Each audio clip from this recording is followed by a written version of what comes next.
There was a time when buying an airplane ticket came with a genuine chance you'd become a newspaper headline. I'm talking about the early 1900s, when airlines literally handed you a parachute with your boarding pass. The craziest part? People fought to get on these flights. They'd pay thousands in today's money to sit in a freezing metal box that had maybe a 50-50 chance of landing in one piece. Modern air travel is so safe it's boring, but getting to that point? That required decades of spectacular failures and people with absolutely zero regard for their own mortality. How did we go from flying death traps that terrified everyone to the safest way to travel? The answer involves more crashes, explosions, and terrible decisions than you'd think. So early aviation actually started with some truly bizarre contraptions. We're talking about the 1890s, when people were basically just throwing stuff at the sky hoping it would stick. Clément Ader built this thing called the Aeole that looked like a giant mechanical bat. It weighed 650 pounds, had fabric wings, and on its best day managed to top about 160 feet before crashing. Ader called it flying. Everyone else called it expensive falling. Samuel Langley, the secretary of the Smithsonian, built his aerodrome, launched it from a catapult on a houseboat, and watched it immediately nosedive into the Potomac River. Twice. Then, in 1903, two bicycle mechanics from Ohio changed everything. The Wright brothers' first flight lasted 12 seconds and covered 120 feet. Their plane was held together with bicycle chains, piano wire, and muslin fabric. The engine produced less horsepower than a modern lawnmower. But here's the key thing. These guys were inventors first, pilots second. Safety was basically an afterthought, which brings us to when things got really dangerous. Back in 1914, Tony Jannus flew the world's first scheduled airline, a 23-minute flight from St. Petersburg to Tampa, Florida. One passenger, $5 ticket, and the whole operation lasted 4 months. But it proved people would pay to risk their lives in experimental aircraft. That success basically broke everyone's brain. The real boom came in the 1920s. After World War I, the military had thousands of surplus biplanes they didn't need, so they basically sold them to anyone with cash. Suddenly, war-trained pilots were buying Curtiss JN4 Jennies for a few $100 and barnstorming across America. And here's the crazy part. There were no licensing requirements. No training programs, no safety inspections. If you had money for a used warplane, congratulations, you were now a commercial pilot. The Curtiss Jenny became the Dodge Challenger of the sky. Barnstorming pilots would show up in small towns, do some loops to draw a crowd, then charge $5 for a ride. $5 back then is about $70 today, and for that, you got strapped into an open cockpit with a stranger who learned how to fly by not dying in France. And just when people thought aviation couldn't get any crazier, reality hit. Hard. The crashes got bigger, the headlines louder, and the entire future of flight was suddenly in question. In the 1920s and 30s were when every entrepreneur, war pilot, and adrenaline junkie looked at aviation success and thought, hold my beer. Still, there were no rules.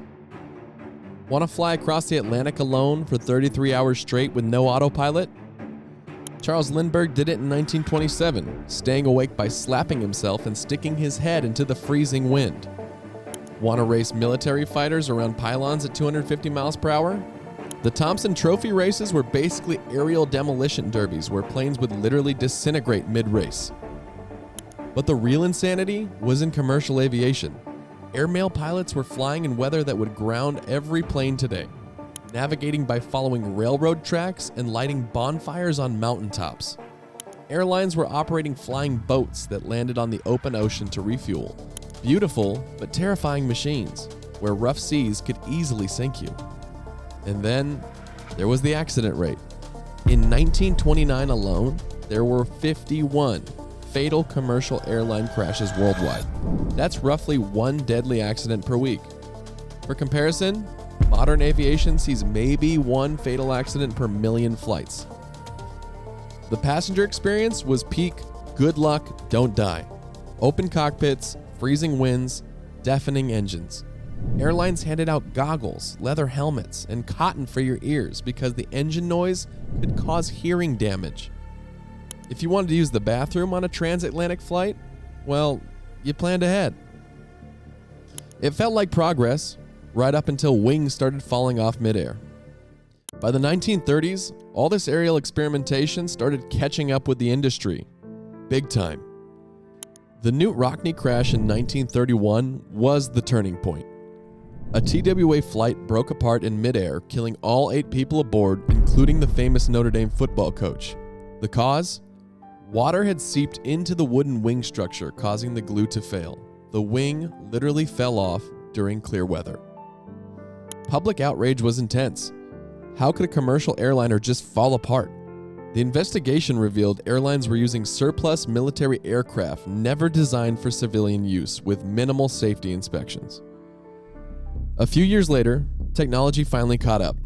The introduction of all-metal aircraft like the Douglas DC-3 in 1935 was a revolution. Strong, reliable, and efficient. But the dangers weren't gone. In 1937, disaster struck again. This time, not with an airplane, but with the biggest passenger airship ever built, the German Zeppelin Hindenburg. As it came into land in New Jersey, the hydrogen-filled giant suddenly burst into flames live on radio. 36 people died in less than a minute, and with it, the entire dream of passenger Zeppelins went up in smoke overnight. By the end of the decade, lawsuits were piling up, insurance rates had exploded, and the public demanded order. The Wild West era of aviation was over, but so was a certain kind of magic. But here's the thing that's easy to forget. People absolutely loved these flying death traps. Early aviation wasn't just dangerous, it was romantic. Passengers weren't customers, they were explorers participating in the future of humanity. Flying somewhere meant you were doing something genuinely extraordinary. The glamour was real. Passengers dressed in dinner jackets for flights, even in open cockpits. Airlines served champagne at 5,000 feet while the plane bounced around in turbulence. Pilots wore leather helmets and silk scarves, not for fashion, but because they were actually necessary survival gear. Stunt pilots were treated like rock stars. Barnstormers would roll into town and draw crowds like a traveling circus. There was this raw authenticity to early flight that modern aviation can't replicate. Every takeoff was an adventure. Every landing was a small miracle.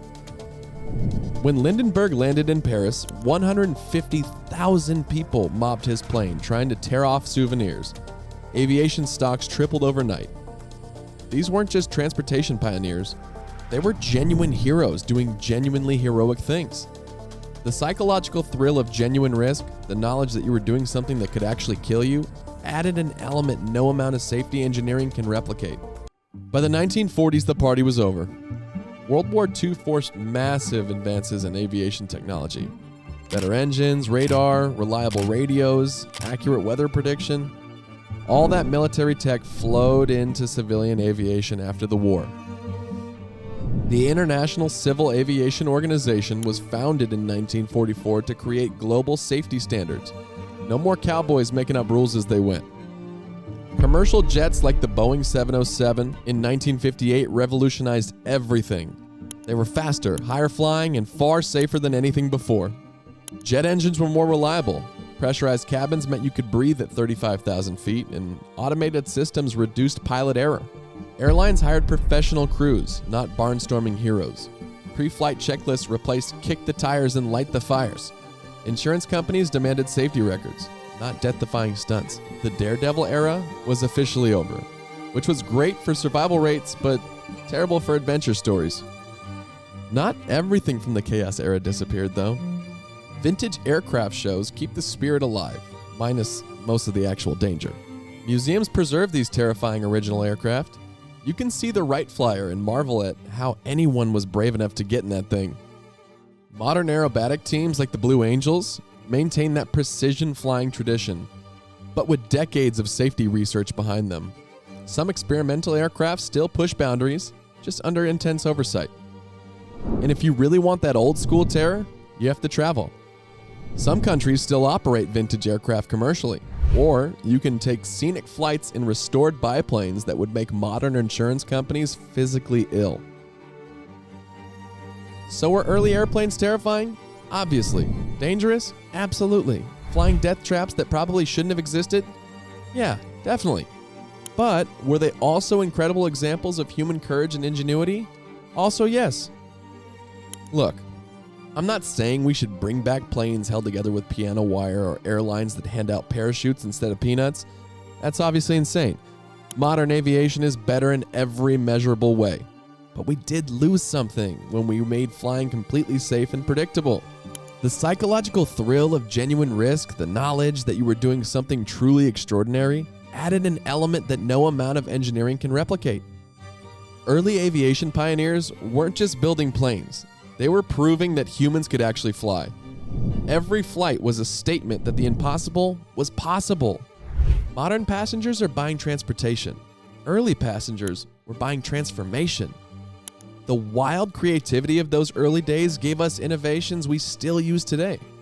Those crazy barnstormers figured out aerobatics that modern fighter pilots still practice.